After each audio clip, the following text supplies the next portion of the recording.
Hello, my name is Wesley Allison. I'm the author of, among other books, Tesla's Stepdaughters.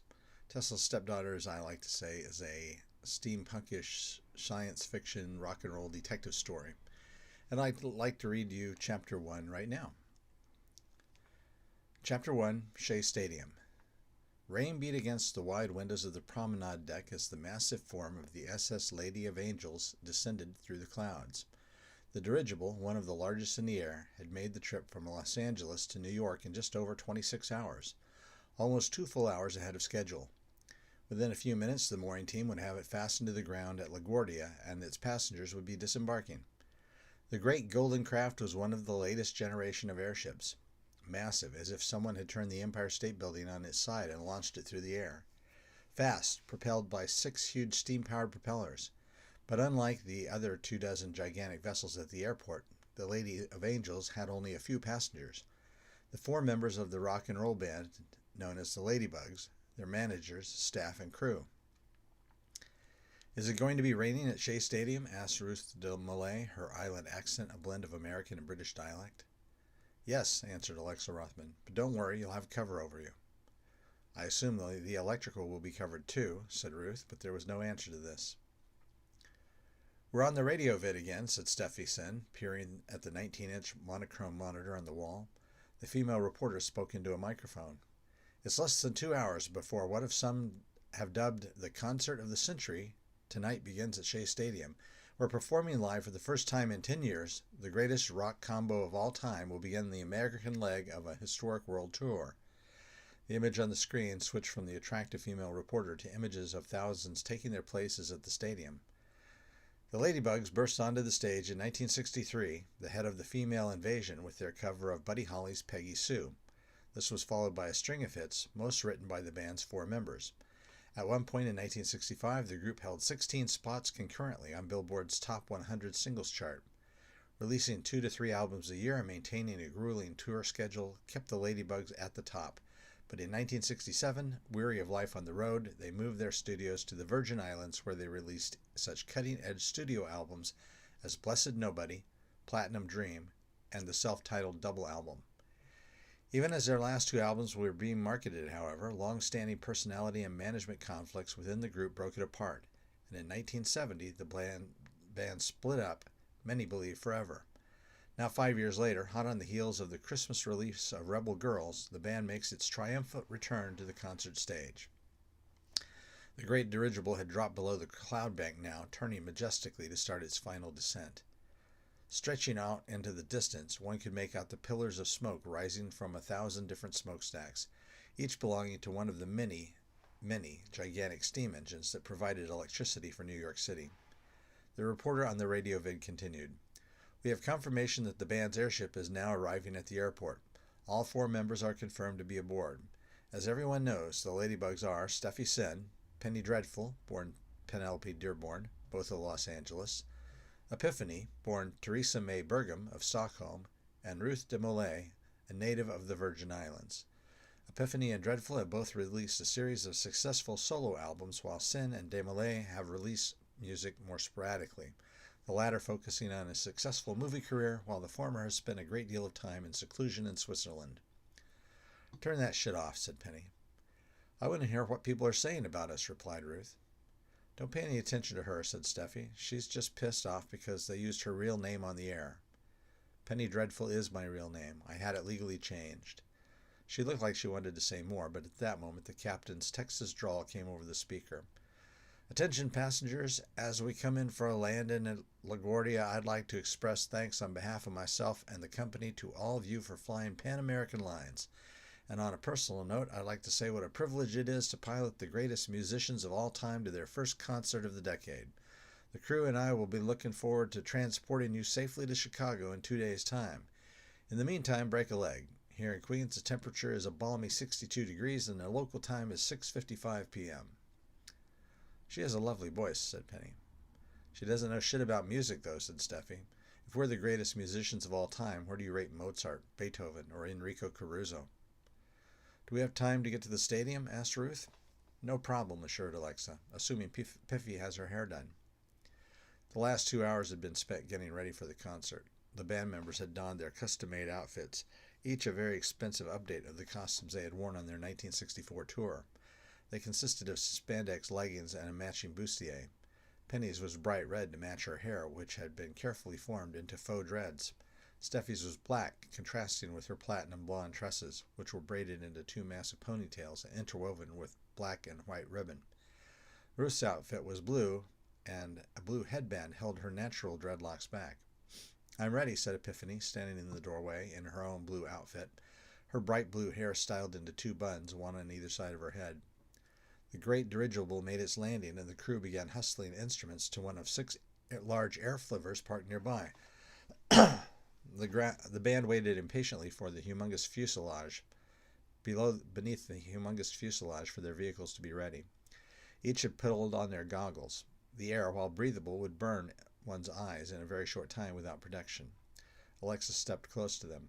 "We're going in 4 separate flivvers." "Why?" asked Epiphany. "Safety." "They got another death threat on me," said Penny. "It's that damn song," said Steffi. "I told you it was going to be trouble. People aren't ready to accept homosexuals." "We're all homosexuals," replied Penny. "I'm just being honest about it." She looked at Alexa. "No offense." "You know I still love you."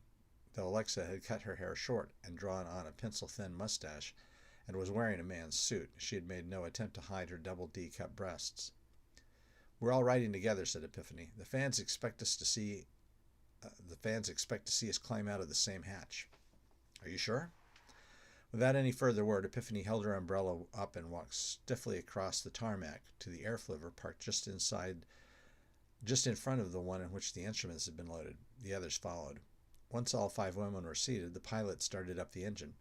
The long, broad dragonfly wings on either side of the vehicle began to flap in a circular motion. The crew, staff, and security piled into the other 4 craft, and the 6 air flivvers lifted off together, sailing over the airport terminal, turning in a gentle banking maneuver and winging their way toward Shea Stadium. Air flivvers had come into use in the early days of the Science War. Afterwards, they became common for commercial use. On their first visit to Shea Stadium in 1964, the group had flown in an early Douglas model. These were made by Mitsubishi and were not only state-of-the-art, but were high-class comfort as well. The convoy stayed below the cloud cover and weaved in and out of the great columns of black smoke that were rising into the sky. Within moments, they were out of eyesight of LaGuardia, and anyway, their attention was on what was before them rather than what was behind. They didn't see the majestic airship in which they had arrived suddenly explode, flattening nearby buildings and spreading debris for miles. They didn't see the fires that sprang up as flaming debris was strewn across the entire airport. Epiphany thought she heard something over the air flivver wings, but she took no serious note of it. In what seemed like an impossibly short time, they were circling the stadium. Even from several hundred feet in the air, anyone could see that virtually every seat was filled. Thousands of flashbulbs began firing as the air flivvers descended. Even more flashbulbs went off once the vehicles set down on the grassy field and disgorged their passengers. Tens of thousands of screaming fans created a deafening din as the 4 band members rushed to the awning-covered stage. Once there, they had to wait as their instruments were brought up, though the amplifiers, electrical systems, and Ruth's drums were all waiting. As the aircraft took off again, Epiphany looked down to see 2 police officers talking to Alexa. She shouted down to them, asking what was going on, but the stadium was far too loud to hear anything. Alexa gave her 2 thumbs up. Turning back to the crowd, Epiphany waved and looked around. Their group was completely surrounded by 55,000 people. At last, all the instruments were arranged and plugged in. It looked like a guitar store. Steffi had 3 different basses and a Fender Stratocaster 12-string she needed for a single song. Most fans thought of Steffi as the bass player because that's what she did on stage. In the studio, she performed with almost any instrument. She could play the drums better than Ruth, and the guitar almost as well as Penny. She could shine on anything else that she could strum, strike, or blow into. Penny had 12 different guitars, each with its own stand, and each played for no more than 3 songs. The greatest guitarist alive, some said who had ever lived, Penny could make a guitar do anything she wanted, but the guitar had to feel right for the song. Given the wrong instrument, she was just as likely to bust it to splinters as play it. Piffy had only her Westinghouse Dreadful 7, designed to the specifications of and named for her bandmate, though her harmonica, her tambourine, her cowbell, and her South American gyro were resting on a pair of stools. Just as Ruth had taken her seat behind the drums and the others had slipped their straps over their heads, Mayor Stromfeld rushed across the grass and up the steps to the stage. Whatever speech she had planned was quickly cast aside as she got to the microphone. The constant din of the crowd made it impossible for anyone to really hear what she was going to say. She kept it short. New York welcomes the Ladybugs. Ruth began the drum roll that introduced the Ladybugs' first hit, Peggy Sue. A second later, Steffi began laying down the bass line and Penny came in hammering on her Gretsch Jupiter Thunderbird. Piffy sang the opening lines in a slightly deeper and some might say more masculine voice than Buddy Holly had used in the original. The band played right on into the second song without a pause. She's My Dream, from their intro album, was the first hit written by Epiphany. The crowd was screaming so loud that it was difficult to hear the instruments even standing directly in front of the amplifiers. Looking out into the audience, Piffy wondered how many of the fans had been there in '64 and how many were their daughters. The band played hit after hit. By the time Piffy started singing Burn Me, accompanied only by Penny on the acoustic, the noise had dropped low enough for them to actually hear themselves. It stayed at that level during the two new songs and Winter Windows, but as soon as Penny introduced Rotting Garden of Eden, the crowd went wild. Half a dozen fans burst past the barricades and had to be wrestled to the ground by police.